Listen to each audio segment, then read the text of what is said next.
जय श्री विवेकानंद भंडार सुब्बयार्य सद्गुरु प्रभु महाराज की जय। त्वं पिता त्वंच मे माता त्वं बंधु त्वंच देवता संसार प्रीति भंगाय तस्मै श्री गुरवे नमः। పిత అంటే తండ్రి, మాత అంటే తల్లి. అంటే ఇక్కడ తండ్రి రూపంలో చూసినా, తల్లి రూపంలో చూసినా, బంధు రూపంలో చూసినా, దైవ రూపంలో చూసినా మనకు గురువే కనపడాలి.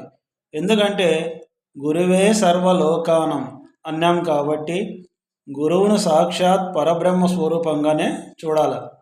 ఎందుకంటే అట్లా చూసినప్పుడు సంసార ప్రీతి భంగాయ, ఇక్కడ జనన మరణం అనే సంసారాన్ని ఆ ఒక్క ప్రీతిని తొలగించేవాడు గురువు కాబట్టి అందుకు గురుదేవ మీకు నా నమస్కారములు అంటున్నాడు శిష్యుడు. ఇంకా అట్లనే ఆనందమానందకరం ప్రసన్నం జ్ఞాన స్వరూపం నిజబోధయుక్తం యోగీంద్ర మీడ్యం భవరోగ వైద్యం తస్మై శ్రీ గురువే నమః. ఆనందమానందకరం, గురువు ఆనంద స్వరూపుడు, ఆనందము చేయగలుగువారు కాబట్టి ఆనందమానందకరం.